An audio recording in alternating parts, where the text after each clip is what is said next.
Bonjour et bienvenue à tout le monde. Toujours dans le cadre des informations générales sur le Royaume du Maroc. Aujourd'hui, on va parler de Rabat, la capitale administrative et politique du Royaume.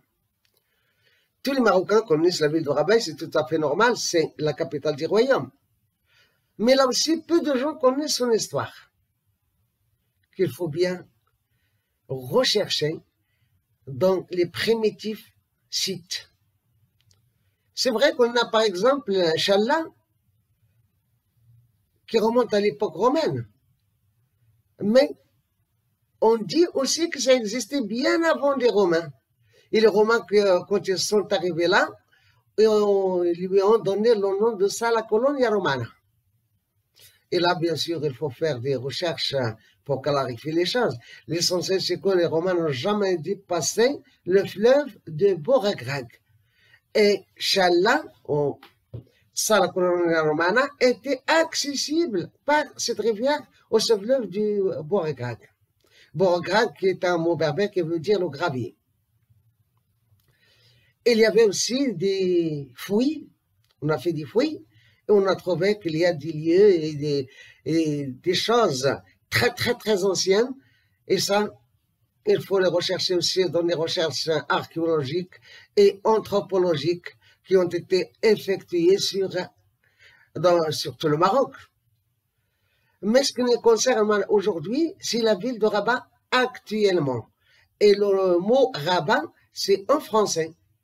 Mais le problème, pour ceux qui ne connaissent pas l'histoire de ce pays-là, et ils lisent l'histoire ou bien le nom en français, on sait qu'au Rabat, c'est le verbe rabattre à la troisième personne du singulier au présent de l'indicatif.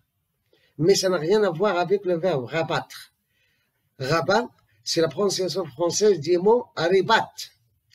Et Ribat, la ville a acquis son nom-là après la victoire des Almohades sur les Castillans en 1195 dans la bataille d'Alarcos. Et là, alors là, on l'a baptisé Ribat al-Fath, camp de la victoire. C-A-M-P, camp de la victoire. Et Yaqub al-Mansour, qui était le roi de l'époque, disons même l'empereur, parce que c'était vraiment un empire qui s'étendait de l'Andalousie jusqu'au-là du Grand Sahara, et ça comprenait aussi pas mal de territoires dans le nord d'Afrique, et la capitale était Marrakech. Et c'est presque le même territoire, ou bien le même empire que les Almohades ont hérité des Almoravides. Rabat, on lui a donné le nom de Ribat al-Fath, et en même temps, le roi Yaqub al-Mansour, le quatrième souverain de cette dynastie, a pris le titre de Al-Mansour, Yaqub al-Mansour, Yaqub le victorieux, après cette grande victoire sur les Castillans. Et d'ailleurs, Rabat était la base d'expédition militaire contre Castille. Et Yaqub al-Mansour avait deux capitales, Séville en Andalousie et Marrakech au Maroc, et Rabat était sa base d'expédition militaire. Et c'est pour cela qu'on trouve une grande ressemblance entre les tours de la Koutoubia à Marrakech, de la tour de Hassan à Rabat et la Giralda de Séville, œuvre du même souverain. Alors là, on peut dire que la plupart des monuments historiques qu'on trouve à Rabat, on les doit à ce Yaqub al-Mansour. Par exemple, la tour Hassan, parce que Yaqub al-Mansour voulait construire le plus grand sanctuaire musulman en Occident, une mosquée capable d'accueillir et de contenir toute son armée en prière.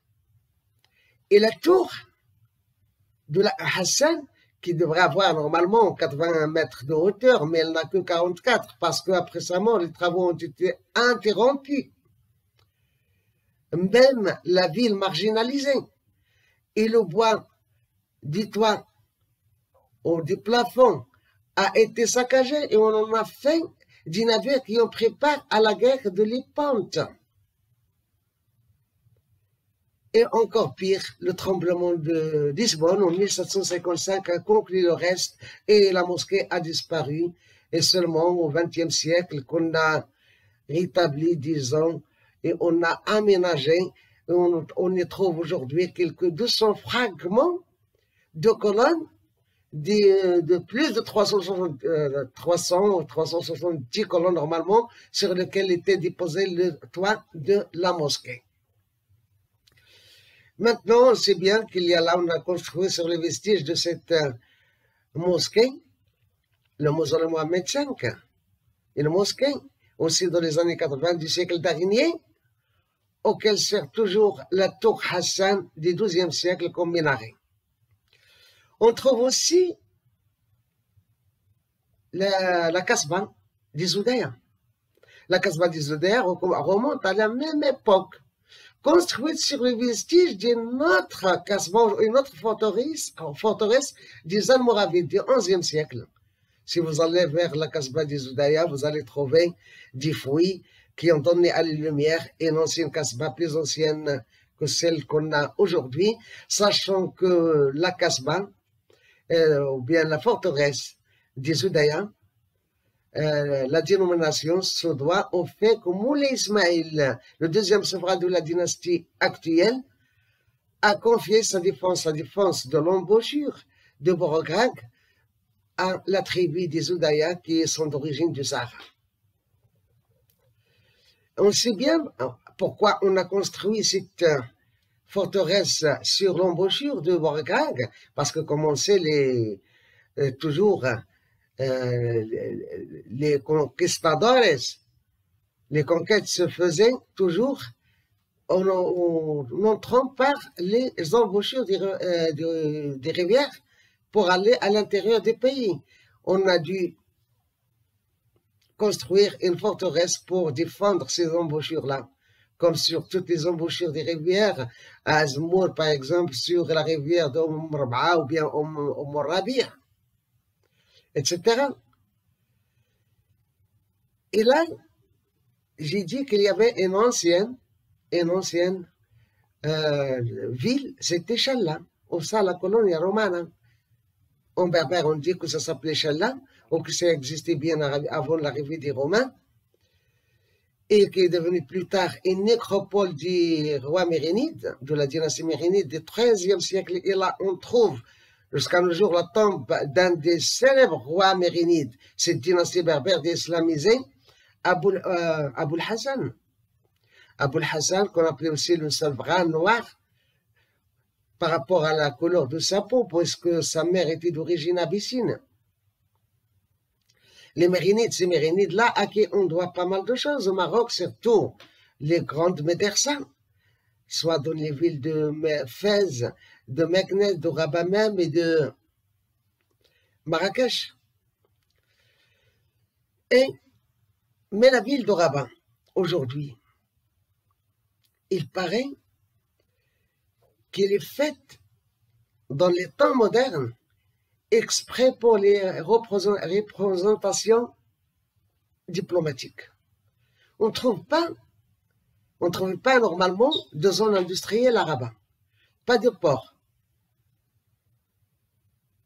On cherchait peut-être le calme et la tranquillité pour cette ville politique, la capitale politique du royaume. Il n'y a pas de port parce qu'on peut dire que c'est suffisant ce qu'on a au nord de Rabat. À une quarantaine de kilomètres, on trouve le port de Kénitra, et au sud, celui de Mohammedia, plus celui de Casablanca, et Georges Losphare, le port industriel plus au sud, l'essentiel qu'on n'en avait pas vraiment besoin à Rabat. Rabat, qu'on ne voulait pas, combien on a essayé d'éviter l'extension de la ville, raison pour laquelle on trouve qu'elle est délimitée au sud par une forêt. On dit qu'elle a été créée au début des années 80, quand on a vu que qu'on était en train de construire des bidonvilles dans cette zone au sud de la ville. Alors on a donné l'ordre de réaliser une forêt qui devrait être un vrai poumon pour la ville de Rabat, en construisant en même temps 3 quartiers de 3 catégories sociales. C'est les quartiers qu'on trouve là vers le Massira, etc., vers l'ouest. Et juste à côté, toujours au sud de Rabat, le complexe Moulay Abdallah. Et ça doit délimiter la ville de Rabat au sud. Au nord, on sait bien qu'elle est délimitée par le fleuve de Bouraga, qui la sépare de la ville de Salé, et notre préfecture et notre ville qui remonte au Xe siècle. Et c'est une autre ville, c'est une autre histoire. Et un certain temps, la ville de Rabat est passée sous contrôle de cette ville de Salé, à l'époque de la République, qu'on appelait la République des pirates ou bien des corsaires. Voilà, Rabat aujourd'hui est devenue une ville très très appréciée dans le cadre du tourisme.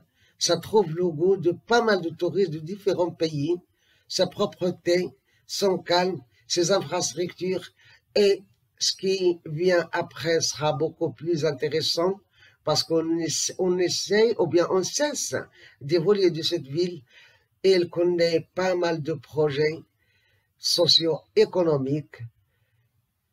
Voilà, on se contente de ces informations-là, sachant qu'il y a pas mal de choses à dire. En tout cas, à la prochaine et merci.